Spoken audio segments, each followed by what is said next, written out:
All right, here we're going to take a look at the basics of a 4-on-3 fast break and how to defend them. So as usual, we've got our blue players set up on the field representing offense. So 4 blue players, typically 3 attackmen down low, usually set up in an L formation like you see here, but there's other ways for them to set up as well. And then some sort of ball carrier from the offensive team, the blue team, bringing the ball downfield. That could be a midfielder, that could be a defensive player, it could even be a goalie, bringing the ball downfield in a fast break. So what we mean by fast break is that there is an offensive player heading down towards the offensive end with the ball who is ahead of everyone else who is in transition. So let's say this is a midfielder running the ball down towards his goal to try and score. All of the other midfielders would be back behind him, trailing the play back in this area here. So because he's ahead of everyone else who's in transition, we consider that a fast break. And a fast break is a really good scoring opportunity. It's how a lot of goals are scored in lacrosse games, because there is a advantage for the offensive team as they go down to the offensive end. They're going into a 4-on-3 or a 5-on-4, or it could be a couple different situations, but they have the extra player. So the way that we want to defend this, following our rules of man down defense, number 1, stay tight to the goal. So you'll notice our 3 defensive players here, our 3 long sticks, are set up in a nice tight triangle protecting the goal. They're not going to get spread out too far because that leaves too much space in the middle for easy cuts, easy shots, easy feeds. We're going to allow players to shoot from the outside, from far away from the goal, but we're not going to allow them to get in close. So we want to keep that triangle, defensive triangle, nice and tight to the goal.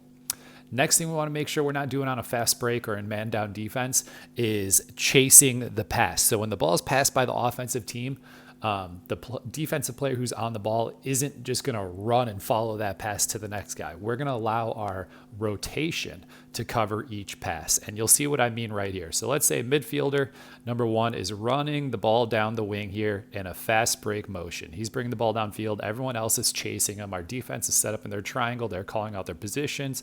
Number 1's yelling, "I got point." Number 2's yelling, "I got your right." Number 3 is yelling, "I got your left." Now, player number 1, his job is to go stop the ball. Okay, he doesn't want to go out too far, but he wants to go out just far enough where this player number 1 from the offense kind of becomes a threat to score, a threat to shoot. All right.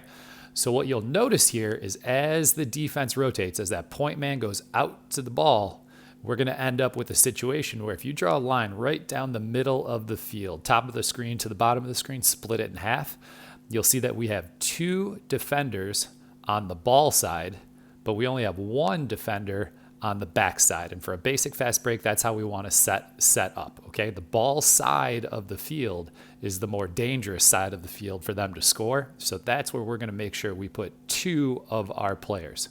That means the 3rd defender on the backside here, he's yelling, "I've got 2."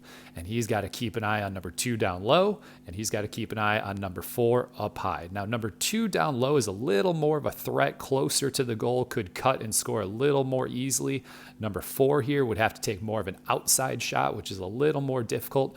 So even though defender number 2 here has 2 players that he has to focus on the backside, he's going to pay a little more attention to player number 2 down low and allow player number 4 up top a little more freedom. So he's focusing on both, but he's cheating down just a little bit.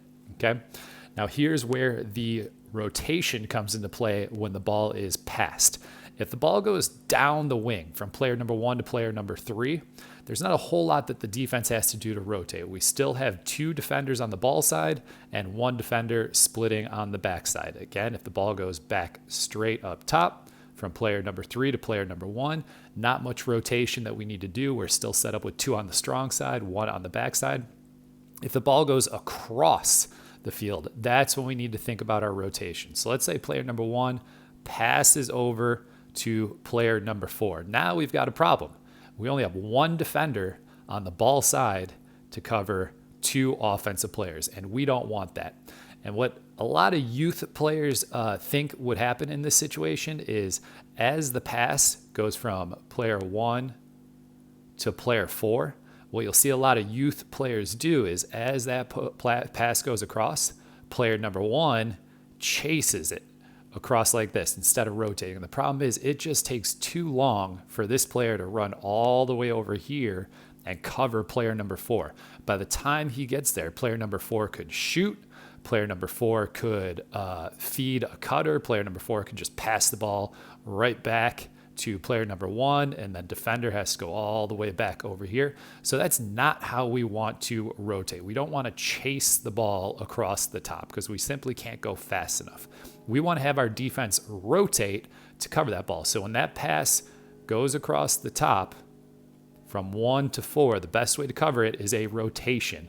Defender number 2 is going to rotate up to the ball. Defender number 3 is going to rotate over. And defender number 1 is going to drop down, splitting 2, paying a little more attention to player number 3 than to player number 1. And once we do that rotation, now we've got our 2 defenders on the ball side, which is exactly what we want. And we've got 1 player splitting 2 on the back side. Ball goes down the wing, not much rotation necessary. Ball goes across the top. We need to rotate back, up, over, down. Ball moves, up, over, down. Ball moves again, up, over, down. Okay? So we can somewhat keep up with the offense, even if they're moving the ball very quickly, just by communicating and doing this quick rotation every time the ball moves across the top. We're able to pretty effectively cover 4 players with 3 players. They may still end up scoring. The offensive team has the advantage in a fast break. They should score, but if you work on your rotations and do it quickly enough, you have a pretty decent chance of stopping them from scoring. So in closing here, just going over things one more time on a 4-on-3 fast break. Defense set up in a tight triangle. Don't get drawn too far out where you're turning a 4-on-3 into a 3-on-2. Stay pretty tight. When that ball carrier gets close enough to become a scoring threat, we want to go out and cover them. We always want to make sure we have 2 players on the ball side, 1 player on the back side, splitting 2. The ball goes down the wing, not much rotation that we need to do. If the ball goes across the field, then we need to do that up, over, down rotation. So we always have 2 players on the ball side, 1 defensive player on the backside. And that is the basics of defending a 4-on-3 fast break.